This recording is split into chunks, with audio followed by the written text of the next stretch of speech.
afternoon, everyone. In the next 20 minutes, we have the great privilege of hearing from three of the world's leading long-term investors. Dan, Ed, Troy, thank you so much for joining us. Let's jump straight in. Dan, from RD's perspective, what are the major long-term macro themes that have influenced your asset allocation mindset in recent years? Thank you, Diana. Let me start by saying financial markets and the investing environment has significantly changed over the past couple of years. Traditional asset classes boundaries is blurring and opportunities are short-lived.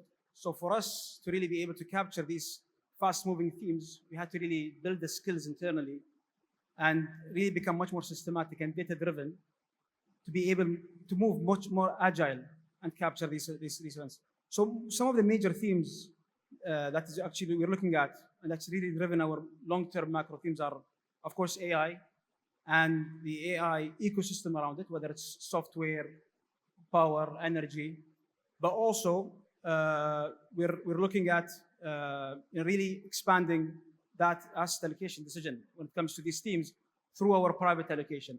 So over the past, I would say, couple of years, one of the biggest drivers or biggest decisions we made is to actually increase our private asset allocation from around 10 to 15% 5 years ago to something close to 25 to 30% as we speak today.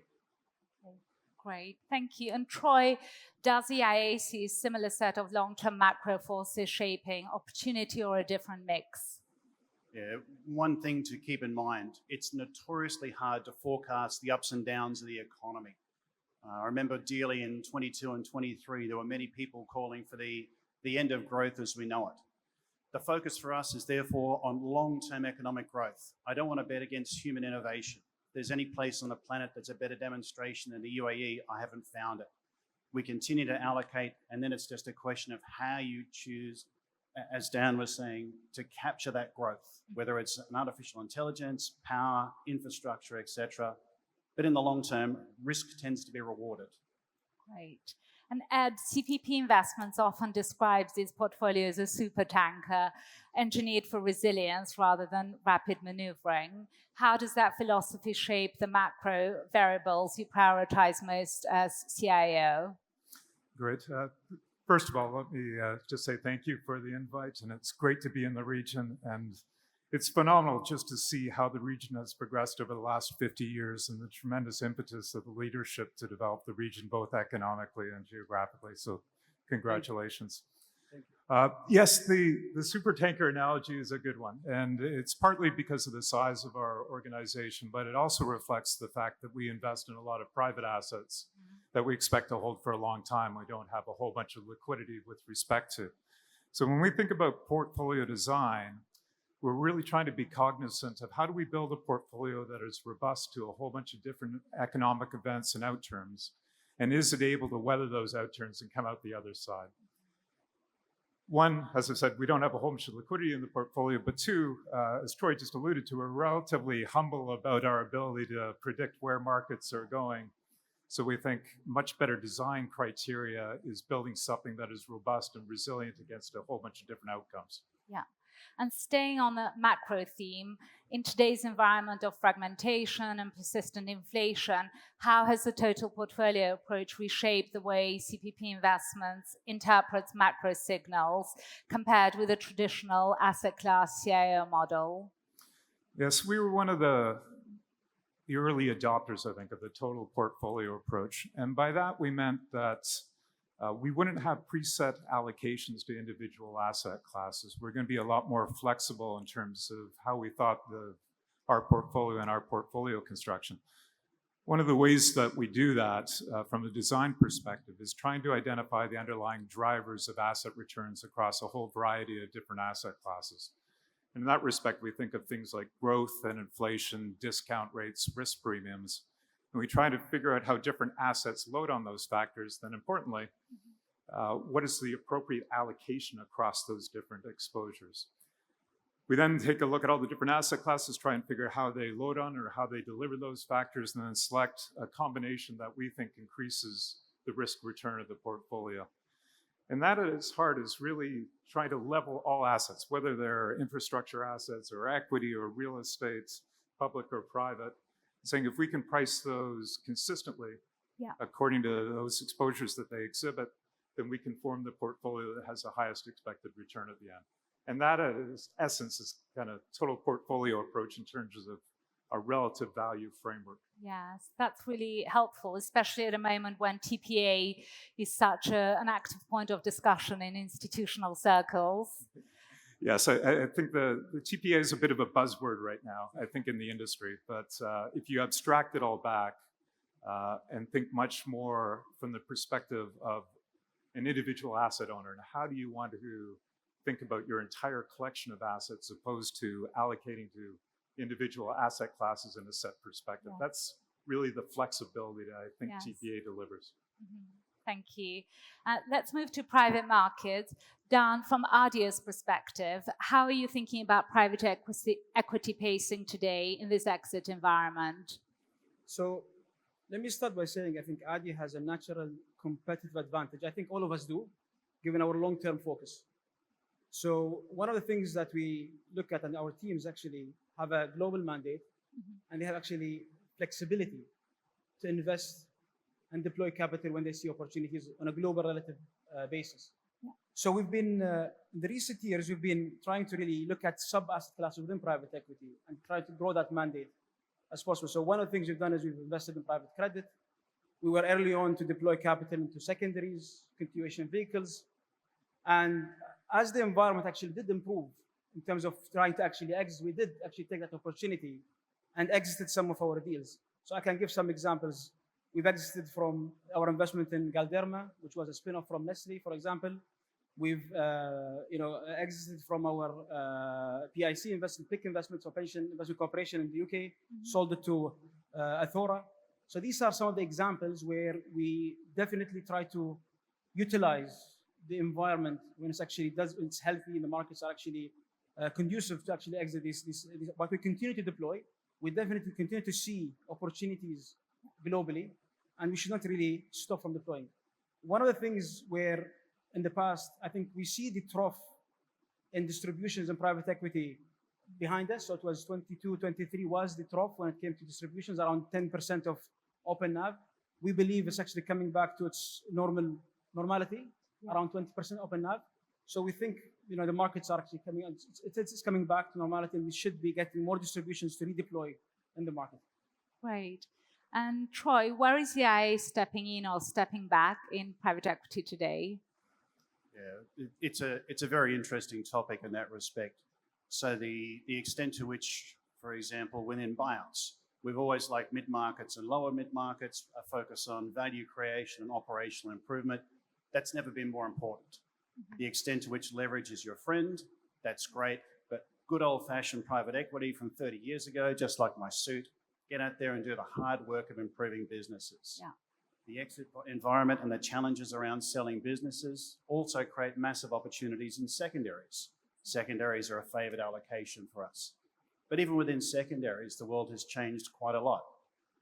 Single asset continuation vehicles are now more than half of GP-leds. I think if you stand still for another 3 years, they might be 75% of GP-leds. Yes, great.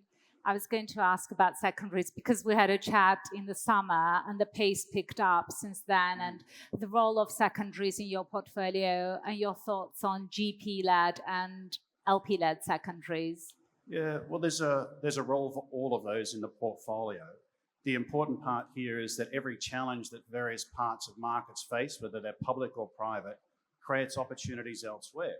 So a classic one for us is in this environment where exits have been more difficult, there are chances for people like us to step in and build pipelines to help liquidity flow from those who have it to those who don't. So that's private equity secondaries and co-investments. But it's also helping to finance the underlying portfolio companies, classic direct lending, flexible capital, opportunistic and hybrid. And then at the LP level, GP and LP solutions have exploded. All these opportunities out there to provide that counterbalance. In the long term, private equity should win, but in the short to medium term, it creates wonderful opportunities in private credit as well. Exactly, that's a good seg to private credit. Dan, ADIA has been increasing its exposure to private credit. What's driving your interest in the asset class? First of all, I think private credit, if you think about it, is a very broad term. So we don't have a single allocation to private credit. The way we approach private credit is, again, through the lens of the individual asset classes. So if you think of private equity, you can invest in private credit.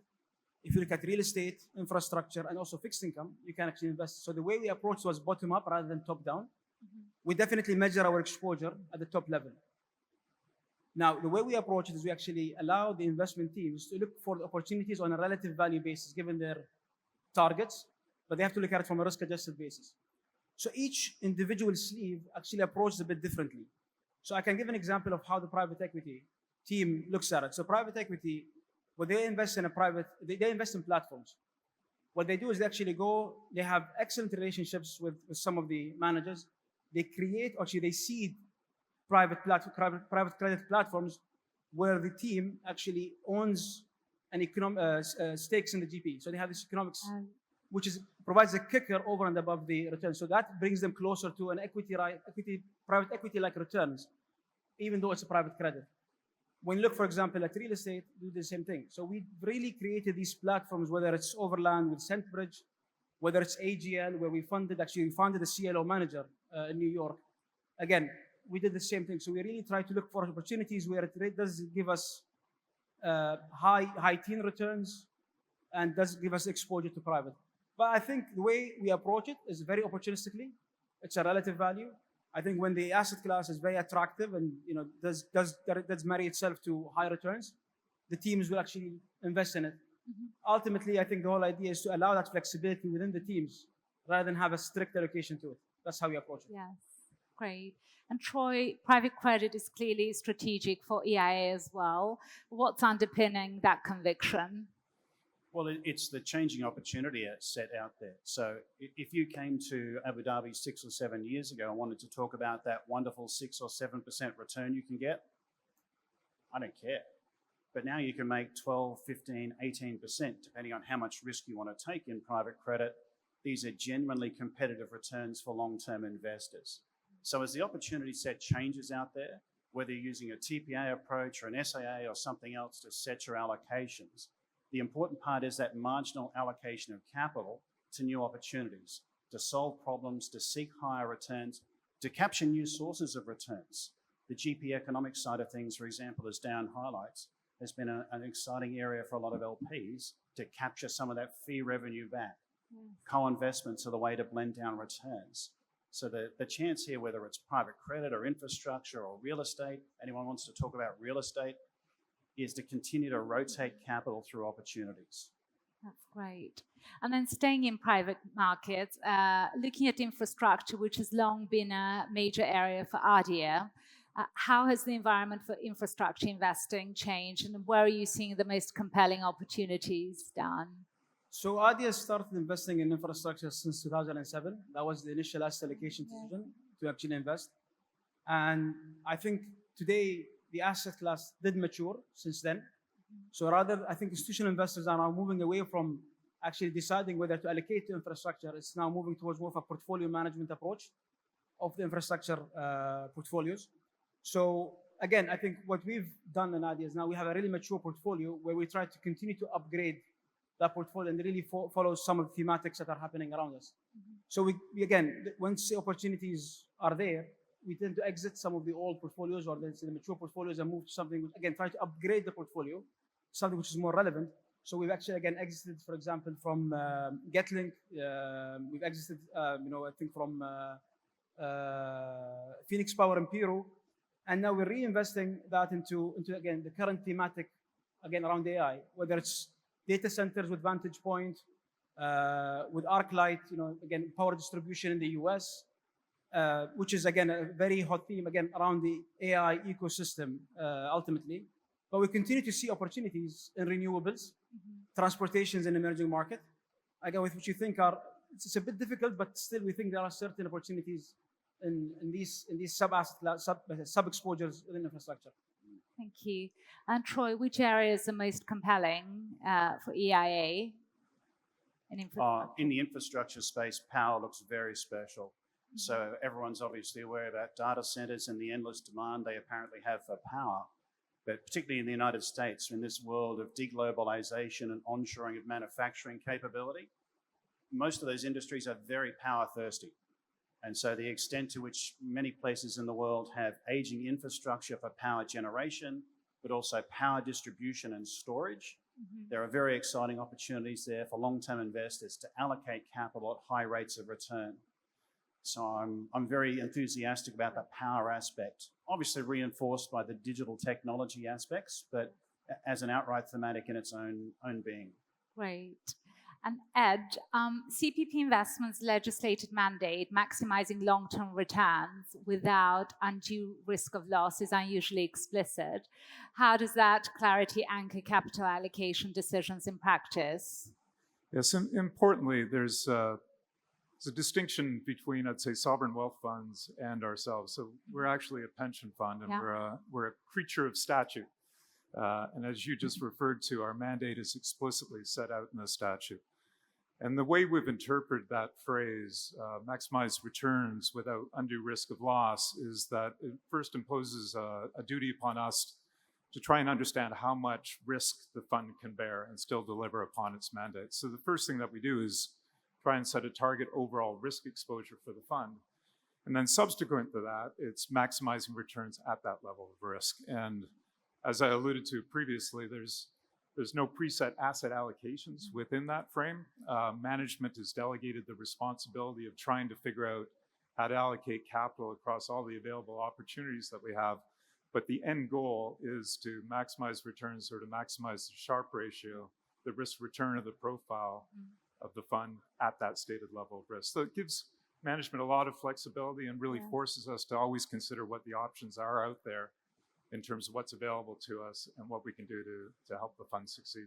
That's a really helpful explanation of the difference between the mandates from a sovereign wealth fund to a pension plan. And I think, turning into one theme that runs through everything we've just discussed, technology and AI. Dan, how are AI and advanced analytics influencing your allocation processes or risk monitoring at ADIA? And is AI improving real-time viability across the total portfolio? I think that's a very relevant topic. So ADIA, I think we definitely try to utilize AI and data analytics quite heavily. Over the past couple of years, we've actually invested heavily into technology and data curation and trying to structure our data in a much more effective way. We've onboarded more than 150 individuals that actually manage our quant and research group within ADIA, which are responsible to really derive signals and nowcasting models to help us at least capture some thematic trends in markets. Again, as a long-term investor, we don't tend to really move quickly, but having the ability to really understand what's happening in the markets and really being able to dynamically shift allocations when feasible is very important. So definitely using data analytics and advanced data analytics is quite important for us. Leveraging AI capabilities is quite important to us to really make sense of the data we invested heavily also in alternative data, not the usual data that basically we invest in. We try to really design new investment strategies that are actually enabled or at least influenced by these data sets, which is quite important for us as we try to build more and more strategies that are managed internally. When it comes to risk, again, I think it's the same thing. Using AI and using data analytics to really understand the risk on every strategy is important. We don't have one holistic system that can really understand the risks that in portfolios, especially when you have different strategies. You have short horizon strategies that require completely different risk systems. And you have, again, your asset allocation is a much more longer term horizon, which requires a completely different risk model. So the ability to overlay that with, again, an in-house built risk models is quite important. So again, leveraging AI capabilities and investing in the right talent is very important. Yes. So I think it's quite relevant. Yeah. Thank you. And Ed, where is AI having the greatest impact on CPP's total portfolio approach and your CIO level decision making? Yes, I think there's a couple different aspects of AI within our organization that are probably mirrored with the market at large. And One is the first gains were really efficiency gains in terms of how we analyze data and how we process data. We can do that faster. We can do that more quickly. We can make decisions more quickly. I think the true value add from AI, though, in our context, will come in when AI really helps us make decisions. And in that respect, I think we have an extraordinary advantage in the fact that we have access to a broad range of asset classes and a 20-year history of investing in them. If we can draw upon all that data, the decisions that we make when we analyze an infrastructure investment, or when we analyze a real estate investment, or we analyze a private equity investment, and try and figure out the commonalities that exist between where we've been successful investing and where we haven't, yes, I think that could be a real advantage. We've recently embarked upon something called decision analysis internally, where we've gone back in time and tried to say, what was our thesis when we entered into something? What were the decisions we made? And importantly, what did we get right and what did we get wrong? And how do they align with our comparative advantages? And I think with the help of AI, we hope that we can do more kind of pattern analysis and try and pick up those common threads that led to us being successful and double down on those. And conversely, where we haven't been successful, what can we do better, or how can we improve? Yeah. Or if we can't, let's just stay away from it and stick to those things that have proven to generate value for us over time. Thank you. And Troy, how is AI influencing EIAs? How EIA evaluates managers or identifies opportunities? Yeah, I'd actually like to tie up what Dan and Ed have been talking about here in the context of governance. So we started talking a little bit about total portfolio approaches or strategic asset allocations. The important thing here for your AI technology spend is to improve the quality of your decision-making within your governance structure. Choosing what decisions you want to make and how you're going to make them to make the best possible decisions in the timeframes that suit your organization. And so the great hope for me in this is that we can use the silicon technology to improve the carbon-based technology. Okay. That's the important thing for me. Great. Well, thank you so much. We're coming up on time. Thank you for your really valuable insights. And Dan, Troy, Ed, it's great to hear your sort of thoughts and perspectives on the various topics. And thanks, everyone, for joining us. Thank you. Thank you.